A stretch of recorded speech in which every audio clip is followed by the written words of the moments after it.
Well, let's get into that. Mhm. When did you guys find that out? The fight's over. Mhm. Did you go back to the locker room? Yeah. What's the mood like? What did you say to Devin Haney? Just the mood shit. You know, you got obviously people clearing out the room. It's not the same amount of people post-fight when that happens always, yeah, as it is pre-fight, right? Always. You know, Okay. but there was a lot of bad blood before. I'm arguing with Ryan Garcia's dad. He's having a go at me. Like, it's you know, it's quite, and I'm always pretty honest. Like, and Devin will just sort of come over to me and I'll say, he just boxed poor tonight, you know, like, and he boxed really poor that night. I said, you know, listen, it's done now, but you didn't box well tonight. Yeah. That's the fact. He didn't. What did he say? I know. He knew he didn't box well, but he was like, I think, you know, let's talk about he was massive in there. Oh, you know, because he was massive in there. I mean, Devin rehydrates heavy. Ryan was huge that night in the ring. But I think it was more tactical, and I think the weight played a role. But for a great boxer, somebody can be heavier than you, and that won't make the difference. I can have enough skill and enough IQ to offset that extra weight and put this boxing on you, and all the alcohol, all the bad habits that's gonna come out of you. We're gonna see that on display. But that's what I said to him in the ring. I said to him, "Look at him. This is before the bell. Look at him. Yeah. Look at the state of him." Haney's skillful enough where he could have overcame that. Yeah, in my opinion. Yeah, but he didn't. But I mean, he got manhandled a little bit. Yeah. You know. Yeah. When did you guys get word of the positive test, and what was the reaction from the Haney camp? So they were very suspicious all along. Like, really? You know, yeah, just because I think, to be honest with you, camps are as well. Like, well, we always think somebody's doing something. Yeah, but also like, and I just, you know, when you sign up to VADA, they were both on VADA. Okay. Right. Like, if you fail a test when you've signed up to VADA, like, you know you're going to get tested. I know there's always ways to try and beat a system. That's not the one to try to beat. Not really. No. I mean, you're getting tested a couple of times a week. Like, you don't know when it's going to come, blah, blah, blah.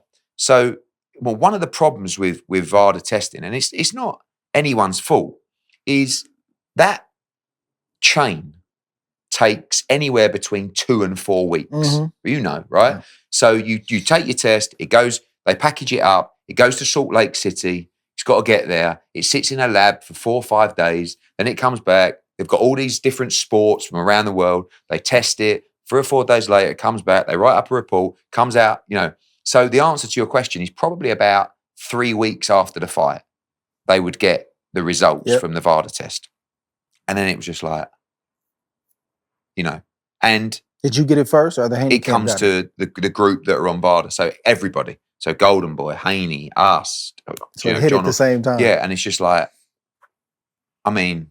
Listen, I've had, I don't know, 50 positive drug tests in my promotional career for different fights. I know how it goes down, but this one was just like, you know, and it was obviously then you do your research into what it is, you know, the amounts. You know, there's a lot of bullshit. Tested positive for 2 substances, right? Yeah. I believe that. Did the second one get confirmed? I don't think it did. No, I think it was just Ostarine in terms of what come back. So, you know.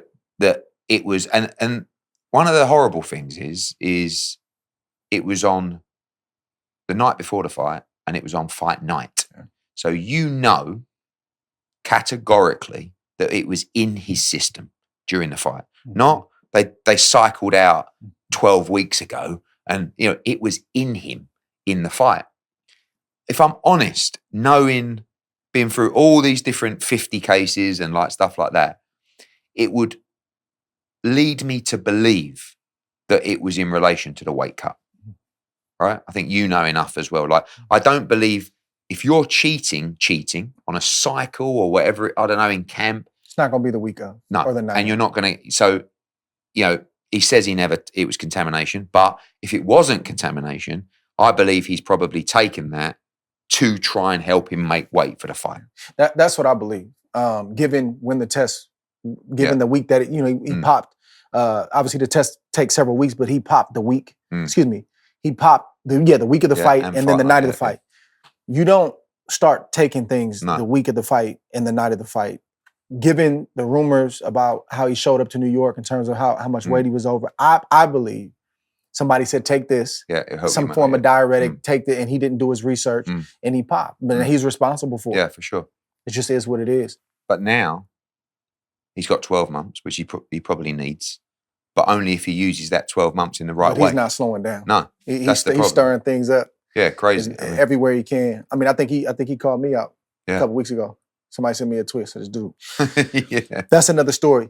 Have you talked to Devin Haney? Yeah, a few times. Yeah. I think he's taking it rough, honestly. Like, you know, it's a tough loss. And again, because of what he went through physically in that fight, and also the world that we live in so crazy now, he's getting criticized. People are going, oh, you're making excuses. It's like, whoa, hang on a minute. I lost to the guy. He came in heavy. He was positive for PEDs on the night. Like, I think people should actually feel sorry for Devin. Do you know what I mean? Regardless of the performance, which was poor, he went through a lot that night. Yeah, he's got to own a performance that just comes with the territory. But what he withstood in that fight, swollen jaw, I mean, it's disputable on if it was broken or not, and not looking for a way out. I messaged him after as a fighter. I said, bro, I will always respect you standing up and getting through that fight. Because that's probably one of the things we didn't know about Devin. We know he's well-schooled. We know he's got a great jab. We know he's got a good IQ. But does he have that in him? Yeah. And he does. You know,